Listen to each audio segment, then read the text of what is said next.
Hey friends, this is Kunal and welcome to learn with Kunal.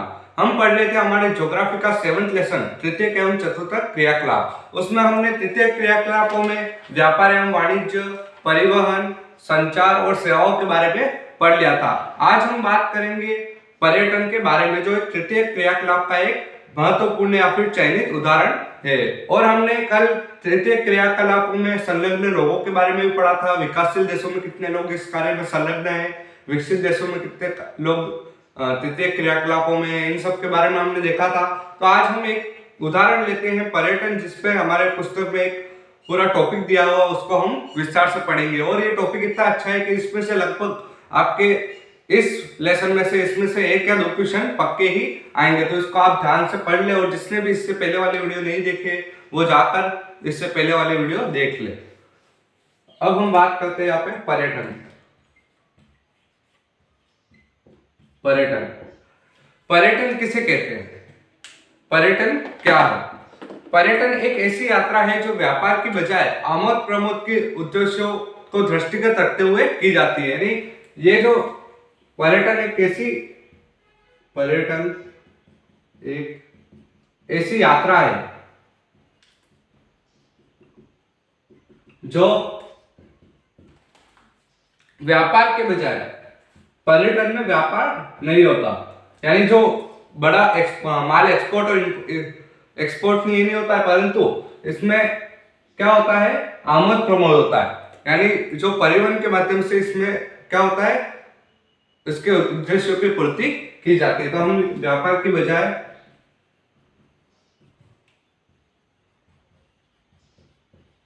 आमद प्रमोद के उद्देश्यों को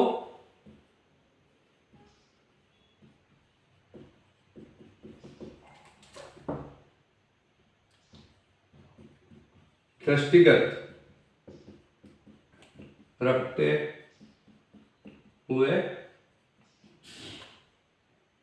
की जाती है।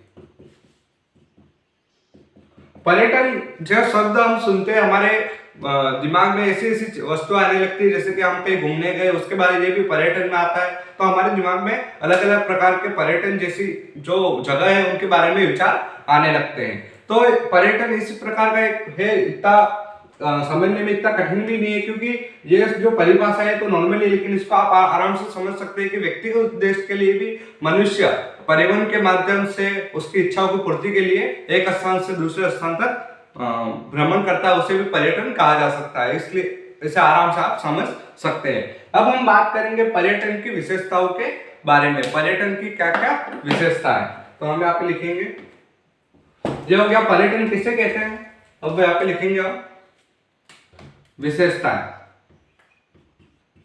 पर्यटन की क्या क्या विशेषता है।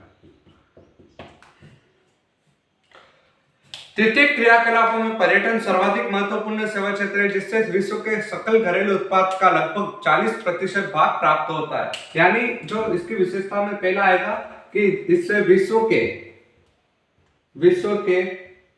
सकल घरेलू उत्पाद का लगभग कितने प्रतिशत, 40% प्राप्त होता है। लगभग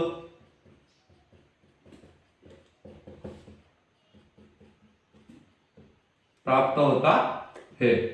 जो पूरे विश्व में जो सकल घरेलू उत्पाद निकलता है, उसमें 40% किससे प्राप्त होता है? पर्यटन से ही प्राप्त होता है। विश्व में पर्यटन सेवा के क्षेत्र में लगभग 25 करोड़ व्यक्तियों को प्रत्यक्ष एवं अप्रत्यक्ष रूप से व्यापार मिलता है। यानी जो लोग होते हैं उनको रोजगार भी पर्यटन के माध्यम से मिलता है, क्योंकि यदि कोई सांस्कृतिक, राजनीतिक या फिर ऐतिहासिक दृष्टि से जो स्थान है वो अगर अच्छा है और वहां पे लोग पर्यटन के लिए जा रहे हैं, तो वहां पे लोगों को क्या है, बाहर के जो लोग हैं उसके बाहर आसपास में रहने वाले 1-2 किलोमीटर के लोग, उनको क्या होता है, व्यापार में वृद्धि होती है। क्योंकि वहां पर लोग आते और जाते हैं, तो उनके कारण उनके जो वस्तु होते हैं वो बिकती है, नई नई चीजें लोग लेते हैं, तो उनसे क्या होता है, व्यापार में वृद्धि होती है और रोजगार के अवसर उपलब्ध होते हैं। तो हम यहाँ पे लिखेंगे दूसरा, विश्व में पर्यटन सेवा में लगभग कितने लोगों को, 25 करोड़ लोगों को 25 करोड़ लोगों को किससे माध्यम से रोजगार मिलता है? पर्यटन के माध्यम से, वो भी प्रत्यक्ष और अप्रत्यक्ष रूप से। प्रत्यक्ष यानी सीधा, जो व्यापार कर रहे हो वो सीधा, और अप्रत्यक्ष यानी थोड़ा अलग आउटसाइड पर पर्यटन से उनको फायदा हो रहा है। तो इसमें हम लिखेंगे प्रत्यक्ष एवं अप्रत्यक्ष रूप से रोजगार प्राप्त होता है। ये हो गया इसकी दूसरी विशेषता। अब हम आगे देखते हैं तीसरी विशेषता। पर्यटकों को आवास, भोजन, परिवहन, मनोरंजन तथा विशेष दुकानें जैसी सेवा उपलब्ध कराने के लिए स्थानीय लोगों को रोजगार के पर्याप्त अवसर प्राप्त होते हैं। यानी जो स्थानीय लोग होते हैं, जैसे कि कई ग्रामीण क्षेत्रों में कोई पर्यटन स्थल है जहाँ पर ज्यादा विकसित नहीं, लेकिन वहां पे जो लोग हैं वो अगर वहां पे व्यापार कर रहे हैं तो स्थानीय लोगों को इससे भोजन, परिवहन और मनोरंजन के माध्यम से इनको लाभ या फिर रोजगार के अवसर प्राप्त होते हैं। हम तो लिखेंगे स्थानीय लोगों को रोजगार के अवसर प्राप्त होना, हम सीधा लिख देंगे इसे।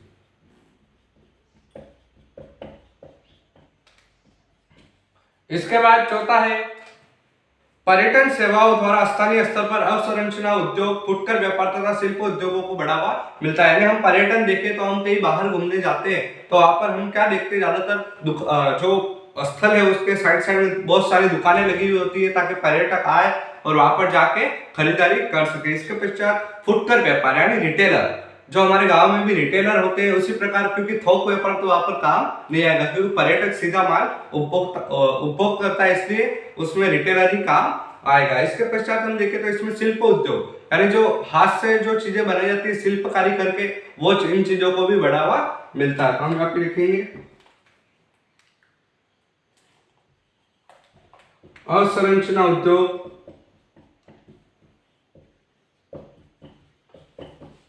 फुटकर व्यापार रिटेलर, थोक व्यापार इसमें नहीं आएगा, फुटकर व्यापार और शिल्पकारी को बढ़ावा मिलता है।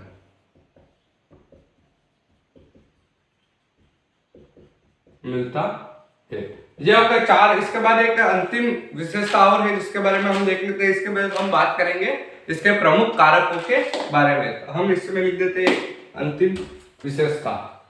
पांचवी विशेषता है विश्व के कुछ पर्यटक स्थलों पर पर्यटन मौसम पर निर्भर रहता है, जबकि कुछ पर्वतीय क्षेत्र 12 महीने तक रेगुलर ही पर्यटक को आकर्षित करते रहते हैं। अब हम देखते हैं कि कई सारे क्षेत्र जैसे के होते हैं जहां पर 12 वर्ष यानी पूरे साल भर वहां पे भीड़ जमा ही रहती है, यानी वहां पे पर्यटन चालू ही रहता है। परंतु कोई कोई ऐसे विशेष क्षेत्र होते हैं जहां पर पर्यटन निश्चित अवधि के दौरान जाते हैं। जैसे कि हम देखें लद्दाख, यदि कोई लद्दाख जाता है जम्मू कश्मीर की तरफ तो वहां पे क्या है, गर्मी के मौसम को चूज करने में अच्छा रहता है। अगर सर्दी में चले जाएंगे तो वो बीमार पड़ने, वहां का वातावरण अनुकूल नहीं रहेगा, इसलिए लोग यानी निश्चित अवधि के दौरान जाना पसंद करते हैं। और कोई कोई पर्वतीय क्षेत्र ऐसे ऐसे होते हैं जहां पर 12 महीने रेगुलर जा सकते हैं। जैसे कि हम देख ले माउंट आबू है, ये भी एक पर्यटन स्थल है जो 12 महीने चालू रहता है। तो हम यहाँ पे लिख सकते हैं, हम यहाँ के विश्व के उदाहरण नहीं, हम हमारे आसपास के उदाहरण नहीं ले रहे हैं। विश्व के कुछ पर्यटक स्थलों पर पर्यटन मौसम पर निर्भर करता है, मौसम के ऊपर निर्भर करता है कि वह किस मौसम में वह जाना पसंद करते हैं, तथा कुछ पर्यटन वर्ष पर्यंत चालू रहते हैं। कुछ स्थल वर्ष पर्यंत यानी पूरे वर्ष चालू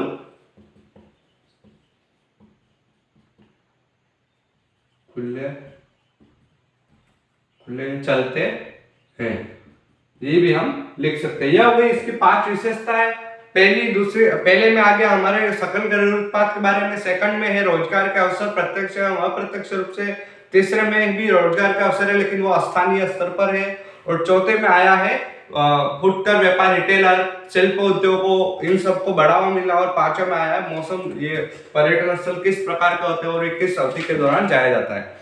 इसके बाद आता है हमारा पर्यटन आकर्षण के प्रमुख कारण, यानी पर्यटन को आकर्षित किस प्रकार करते हैं। हम कई जगह पर घूमने आते हैं तो हम वहां का क्या देखते हैं, हमारा उसके प्रति आकर्षण होगा तभी हम जाएंगे, बाकी बिना आकर्षण के जा नहीं सकते हम। हमारी इच्छा मन से जागृत होगी तभी कहीं कहीं घूमने जाते हैं। इसी प्रकार पर्यटन के आकर्षण के भी कुछ कुछ प्रमुख कारक होते हैं। तभी कारक कौन कौन से, इनको हम देख लेते हैं।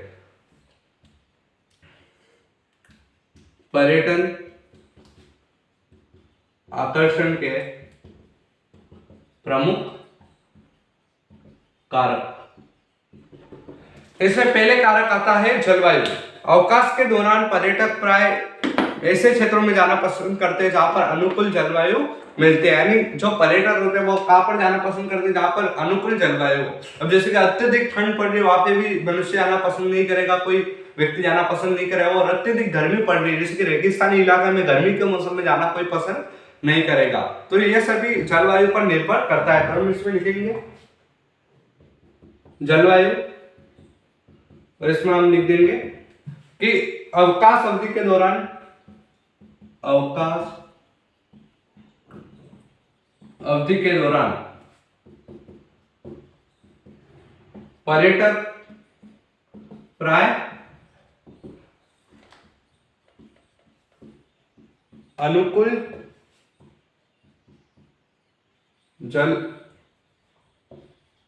जलवायु वाले क्षेत्रों में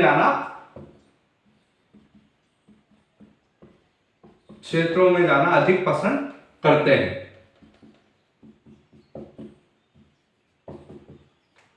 अधिक पसंद करते हैं। इसके पश्चात यूरोप में शीतकालीन अवकाश, जैसे कि यूरोप जो है, यूरोप क्षेत्र है, वहां पर शीतकालीन अवकाश होते हैं। तो सर्दी के मौसम में वहां पर जो उत्तरी ध्रुव है तो वहां पर ठंड अधिक गिरती है, तो वहां के लोग क्या करते हैं, घूमने के लिए भूमध्य सागरीय क्षेत्र में आ जाते हैं। अब हम देखें तो ये पृथ्वी है, ये भूमध्य रेखा, विषुवत रेखा जो पृथ्वी को दो भागों में बांटती है। अब हम देखें तो यूरोप हम इधर कह सकते हैं, तो यहाँ के लोग जो होते हैं वो शीतकाल में, ये उत्तरी ध्रुव हो गया और ये दक्षिणी ध्रुव, तो शीतकाल में यहाँ के लोग क्या करते हैं, इसके निकट आ जाते हैं, क्योंकि यहाँ पर सूर्य की किरणें सीधी गिरती है, जिसके कारण यहाँ पे ठंड तो होगी यहाँ पर, लेकिन ठंड कम पड़ जाएगी, और इसके कारण ये आराम से यहाँ पे आके घूम सकते हैं। और जब थोड़े दिनों बाद वापस यहाँ से प्रस्थान कर लेंगे, ताकि वहां पर इतने में जो ठंड है उसकी कमी पड़ जाती है। इस प्रकार यूरोप के लोग यहाँ पर शीतकाल में घूमने आते हैं। कहाँ पे आते हैं, भूमध्य सागरीय क्षेत्र में। इसका एक उदाहरण लिख लेना, यूरोप के लोग शीतकाल में भूमध्य सागरीय क्षेत्र में घूमने आते हैं।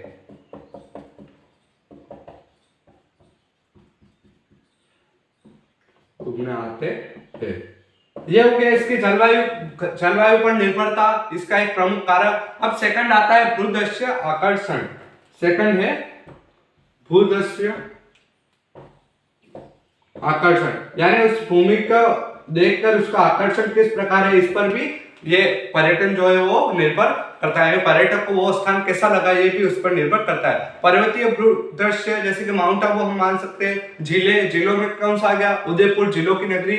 और इसके बाद सागरीय तट, और सागरीय तट में गोवा हम देख सकते हैं। जैसे प्राकृतिक दृश्य पर्यटकों को प्रमुख रूप से आकर्षित करते हैं। कौन कौन से प्राकृतिक दृश्य है, तो नाम लिखते हैं पहले, तो प्राकृतिक दृश्य।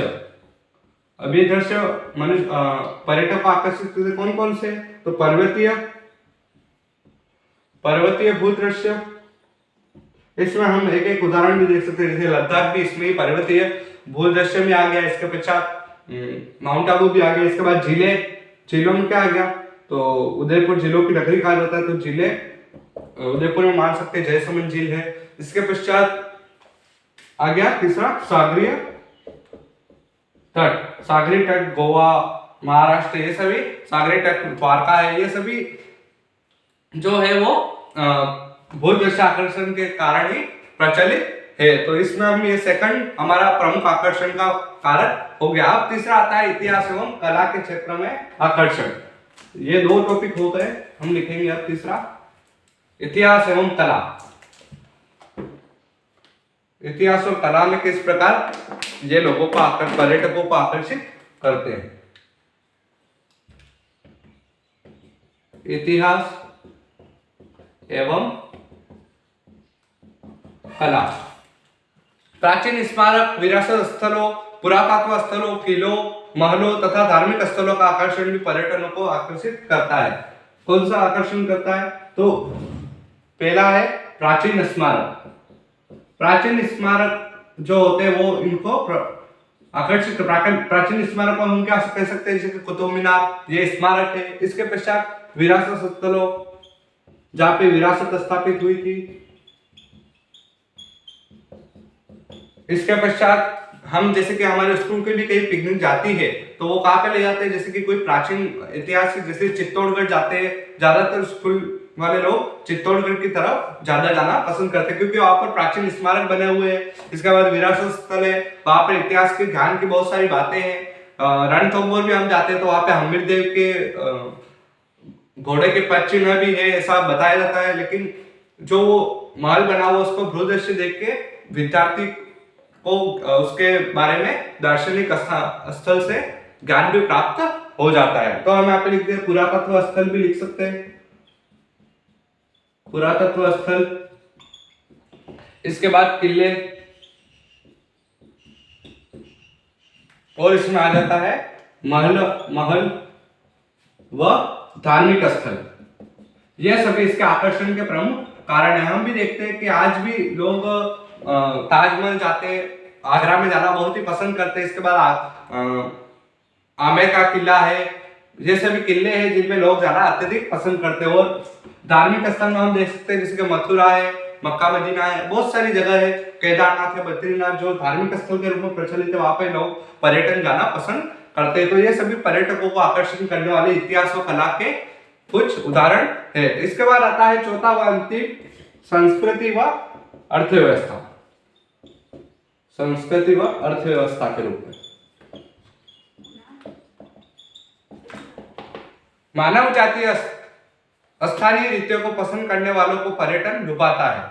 यदि कोई प्रदेश पर्यटकों की जरूरतों को सस्ते दाम पर पूरा करता है, यानी हम देखें कि जहाँ पे जो पर्यटन क्षेत्र होते हैं वहां पे अगर कोई चीजें सस्ती मिल रही है, वहां पे पर्यटन सस्ता है, तो वहां पर लोग जाकर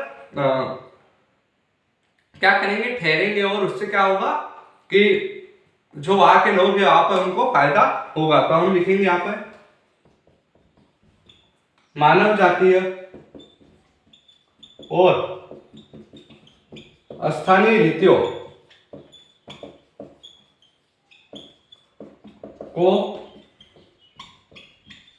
पसंद करने वाले, जो स्थानीय रीतियों को पसंद है, ट्रेडिशनल कम्युनिटी को पसंद, जैसे कि हम देखते हैं कि जो रूरल क्षेत्र होते हैं वहां के पहनाव को पसंद करने वाले जो लोग होते हैं, गांवों को पसंद करने वाले लोग होते हैं, वहां पे आके भी पर्यटन करते हैं, करने वालों को पर्यटन लुभाता है। यदि कोई प्रदेश पर्यटकों की जरूरतों को सस्ते में पूरा करता है तो वह अत्यंत लोकप्रिय हो जाता है। यानी जो यदि कोई, हम इसमें लिख सकते हैं, यदि कोई पर्यटक स्थल पर्यटकों की मांग को सस्ते में पूरा करता है, मांग को सस्ते दामों में पूरा करता है, तो वो क्या हो जाता है? लोकप्रिय हो जाता है। पूर्ण तो वह क्या हो जाता है? लोकप्रिय हो जाता है।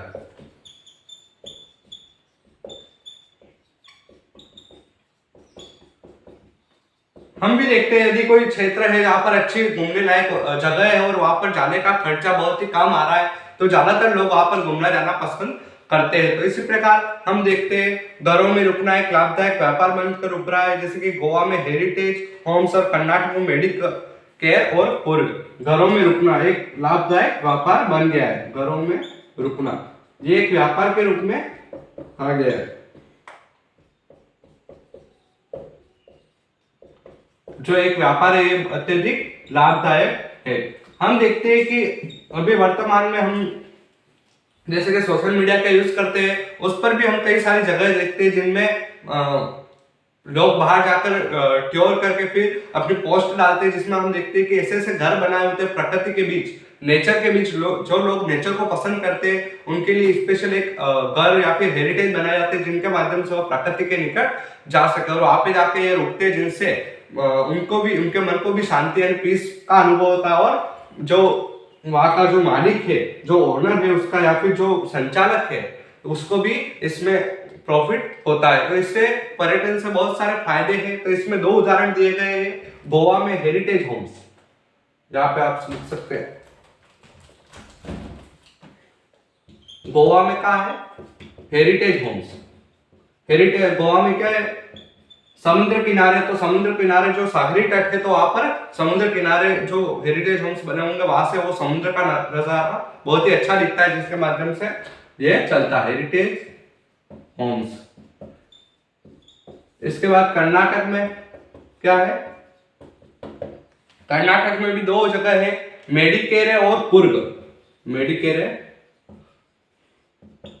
व कुर्ग, ये हो गया पर्यटन की प्रमुख कारक, यानी जो कारक जो पर्यटन को आकर्षित करते हैं। इसमें पहला था जलवायु, भूदृश्य आकर्षण, जहाँ पे अच्छी अच्छी जगह देखने को मिलती है, इतिहास एवं कला, जहाँ पर प्राचीन स्मारक है ये बनी हुई होती है, फिर आता है संस्कृति और अर्थव्यवस्था पर आधारित, और अंतिम में हम इसके पर्यटन के बारे में बात कर लेते हैं। पर्यटन की मांग को प्रभावित करने वाले कारक कौन कौन से, यानी इसको प्रभावित करने, पर्यटन को प्रभावित करने वाले कारक, जो इसके प्रतिकर्ष कारक है, वो प्रतिकर्ष तो नहीं कह सकते, लेकिन जो प्रभावित करते हैं, इसको निरंतर प्रभावित करते रहते हैं, वो कारक कौन कौन से हम लिखेंगे। पर्यटन को प्रभावित करने वाले कारक, पर्यटन को प्रभावित करने वाले दो कारक हैं, जिनमें पहला है मांग और दूसरा आता है परिवहन। ये दो कारक इसको प्रभावित करते हैं। पहला है मांग। पिछली शताब्दी से अवकाश के लिए मांग में तीव्रता से वृद्धि हुई है। जीवन स्तर में सुधार व बड़े आराम के कारण बड़ी संख्या में लोग विश्राम के लिए अवकाश पर जाते हैं, यानी लोग शांति का अनुभव करने के लिए कहाँ पे आते हैं, अवकाश पर या फिर घूमने के लिए जाते हैं। और उससे क्या हुआ है, अवकाश में तीव्रता से मांग हुई है। तो हम लिखेंगे पिछली शताब्दी से अवकाश के लिए मांग तीव्रता से हुई है, और जीवन स्तर में सुधार व बढ़े हुए आराम के समय के कारण बड़ी संख्या में लोग विश्राम के लिए अवकाश पर जाते हैं। यानी लोग जो होते हैं वो क्या करते हैं, अवकाश पर, ठीक है, शांति के लिए, शांति अनुभव के लिए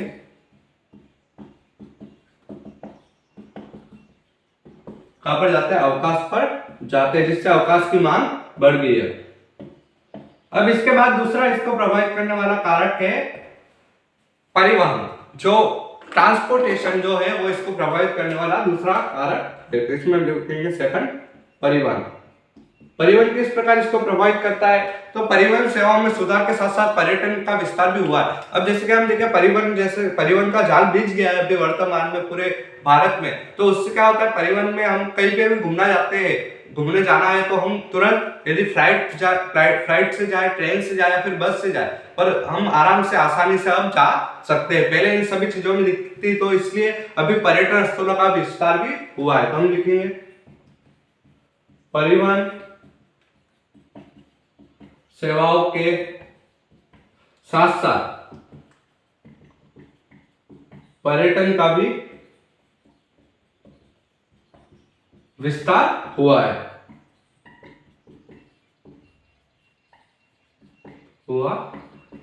इसके पश्चात बेहतर सड़क परिवहन में कार द्वारा यात्रा सुगम रहती है। हम देखते हैं ज्यादातर लोग जो होते हैं वो घूमने जाते हैं, तो कार द्वारा यात्रा करते हैं, जिससे वो आरामदायक और आसानी से वहां पर जा सकते या फिर सुगम तरीके से जा सकते हैं। हम यहाँ लिखेंगे बेहतर सड़क परिवहन में कार द्वारा यात्रा सुगम रहती है। सुगम यानी आरामदायक होती है। इसके पश्चात हम जो वायुयान है उनके बारे में बात कर लेते हैं। तो पिछले कुछ वर्षों में वायु परिवहन का विस्तार भी अत्यधिक हुआ है। जो वायु परिवहन है उसका विस्तार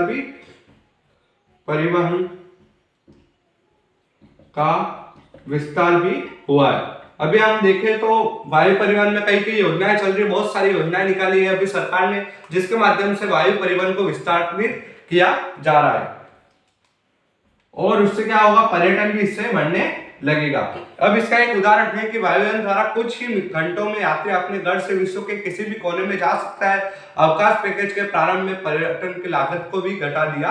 अब हम देखें तो पहले वीजा निकलती थी, वीजा बहुत ही महंगी होती, पर अभी जो एक स्पेशल वीजा निकलती है जो घूमने के लिए होती है वो कम होती है, जिससे इसकी लागत में भी कमी आ चुकी है। तो ये भी एक पर्यटन का ही परिवहन जो है वो भी पर्यटन को प्रभावित करने वाला कारक ही माना गया है। यदि पर्यटन अभी ठप हो जाए, जो पर्यटन है वो अगर बंद हो जाए तो उससे क्या होगा, जो पर्यटन स्थल है, परिवहन अगर बंद हुआ तो जो पर्यटन स्थल है वहां पर लोग जाने बंद हो जाएंगे और उसका आदान प्रदान बंद होगा, जिसके वह उसको प्रभावित कर लेगा। इसी प्रकार मांग है, अगर अवकाश की छुट्टियां है, जो हॉलीडे जो लोग ले रहे हैं, अगर वो बंद हो जाए तो उससे क्या होगा, लोगों के घूमने जाने की जो शक्ति है वो खत्म हो जाएगी, जिससे वह पर्यटन स्थल में कमी आने लगेगी। तो यह हो गया पर्यटन। अब आता है पर्यटन के बाद चिकित्सा पर्यटन।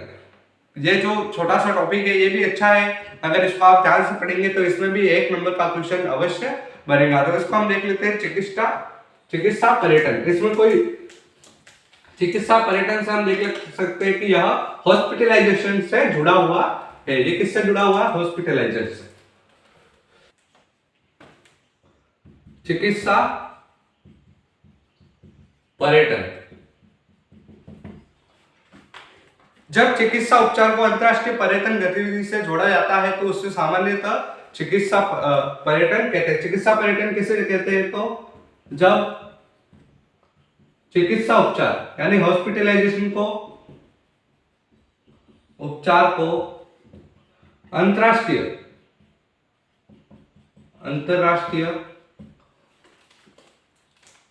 पर्यटन गतिविधि से जोड़ा जाता है। पर्यटन गतिविधि से जोड़ा जाता है तो इसे क्या कहते हैं, चिकित्सा पर्यटन कहा जाता है।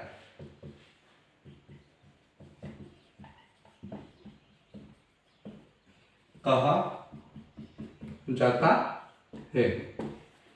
अब हम आगे देखिए तो भारत विश्व में चिकित्सा पर्यटन के महत्वपूर्ण देश के रूप में उभर रहा है। यानी वर्तमान में जो भारत है वो चिकित्सा पर्यटन के क्षेत्र में बहुत ही अच्छी तरीके से उभर रहा है, जिसके माध्यम से भारत में जो हॉस्पिटलाइजेशन है उसमें क्या हो रहा है, निरंतर वृद्धि, उनकी जो वृद्धि है वो बराबर निरंतर बढ़ रही है, फिर इंक्रीज हो रही है।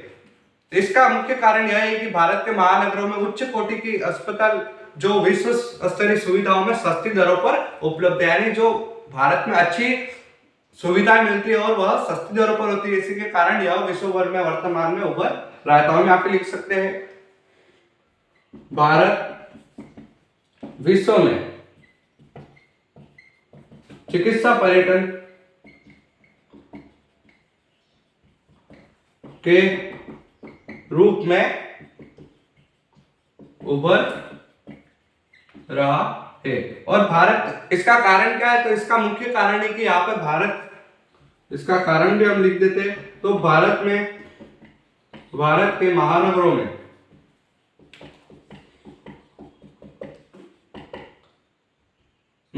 उच्च कोटि की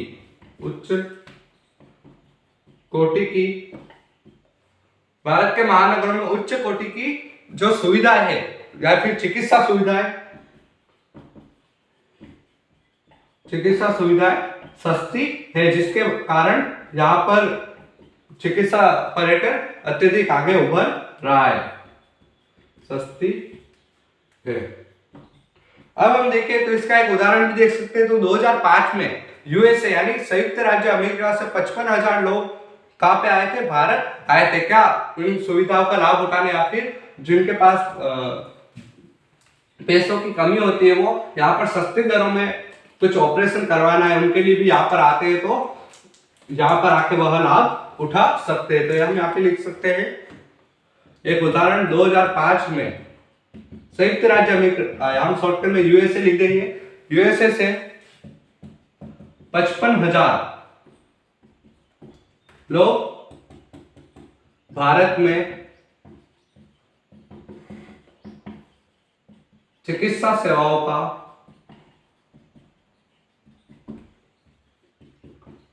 लाभ उठाने आए। यह हो गया चिकित्सा पर्यटन। चिकित्सा पर्यटन में एक थोड़ा सा और है, थाईलैंड, सिंगापुर, मलेशिया, ऑस्ट्रेलिया और स्विट्जरलैंड नामक देशों में विशिष्ट चिकित्सा सुविधाओं के उपलब्ध होने के कारण चिकित्सा पर्यटन को बढ़ावा मिला है। अब विशिष्ट चिकित्सा सुविधाओं में कौन कौन से देश है, विशिष्ट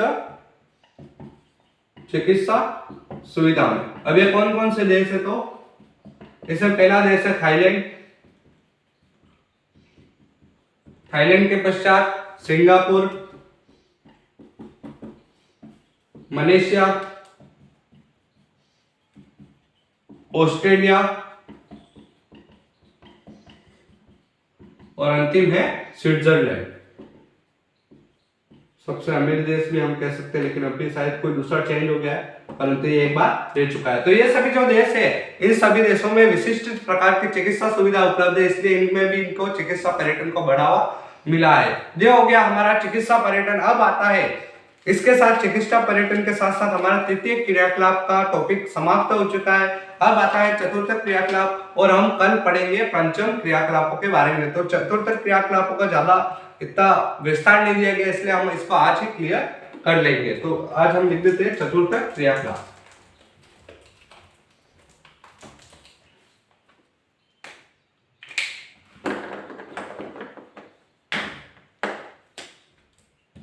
चतुर्थ क्रियाकलाप 11 मुख्य सेवा सेक्टर से संबंधित क्रियाकलापों को चतुर्थ क्रियाकलापों में सम्मिलित किया गया। जो ज्ञानमुखी, जिनमें ज्ञान को मुख्य रूप से माना जाता है, उसको किसमें सम्मिलित किया गया, चतुर्थ क्रियाकलापों में सम्मिलित किया गया है। तो हम यहाँ पे लिखेंगे ज्ञानोन्मुखी सेवा सेक्टर को चतुर्थ क्रियाकलाप में सम्मिलित किया गया है। इसके पश्चात हम देखें चतुर्थ क्रियाकलापों में सूचना का संग्रहण, उत्पादन व प्रकीर्णन शामिल है। अब जैसे कि तृतीय क्रियाकलापों में व्यापार एवं वाणिज्य, सेवाएं, संचार, परिवहन, ये सभी शामिल था। इसी प्रकार इसमें क्या क्या शामिल है, तो चतुर्थ क्रियाकलापों में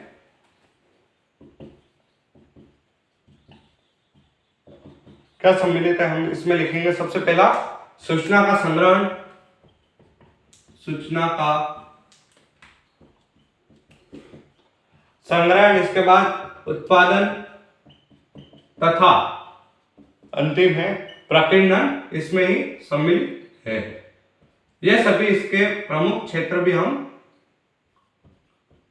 प्रकीर्णन भी इसमें ही सम्मिलित है। और यह कार्य उच्च स्तरीय विकास, शोध, विशिष्टीकृत ज्ञान, तकनीक और प्रशासनिक क्षमता से संबंधित होता है। यानी ये जो कार्य होते हैं, यह कार्य किससे संबंधित होते हैं, उच्च स्तरीय विकास,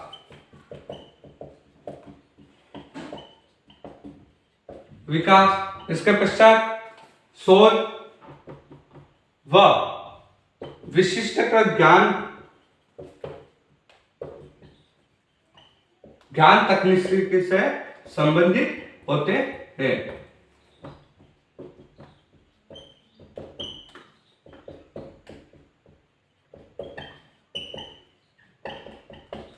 और इसमें हम देखें तो विश्व के विकसित अर्थव्यवस्था में 50% से अधिक का जो कर्मी है वो किस में सम्मिलित है, तो इस चतुर्थ क्रियाकलापों में सम्मिलित है। तो विश्व के विकसित देशों में, जो विकसित अर्थव्यवस्था वाले देश है, देशों में 50% से अधिक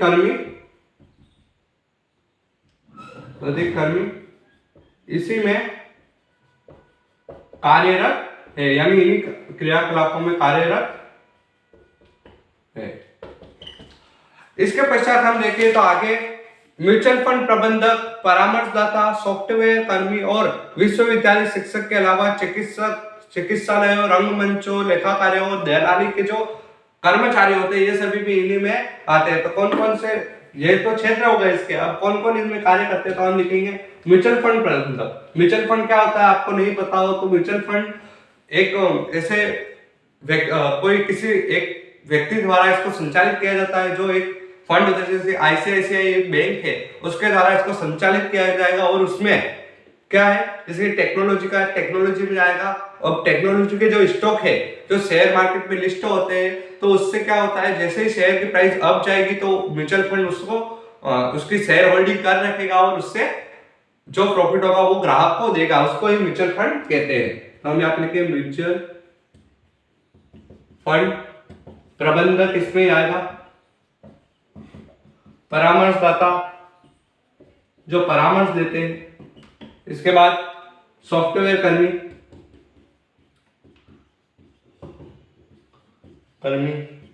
इसके बाद विश्वविद्यालय शिक्षक, कॉलेज लेक्चरर, विश्वविद्यालय शिक्षक भी इसमें ही आते हैं। इसके पश्चात वह चिकित्सालयों, रंगमंचों व दलाली कार्य में जो कर्मचारी होते हैं वो सभी इन्हीं में आते हैं।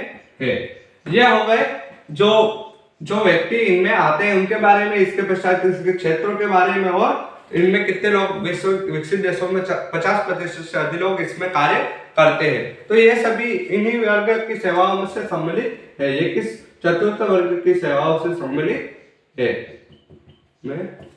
सम्मिलित है। यह हो गया हमारा चतुर्थ क्रियाकलाप, जो हमारी पुस्तक में शॉर्ट में दिया गया है।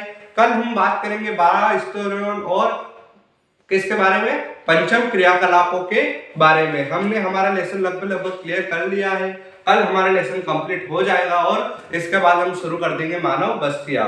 यदि आपको ये वीडियो पसंद आए तो लाइक कीजिएगा और अपने दोस्तों के साथ शेयर करिएगा और हमारे चैनल लर्न विद कुणाल पर सब्सक्राइब करके ही जाइएगा। जय हिंद।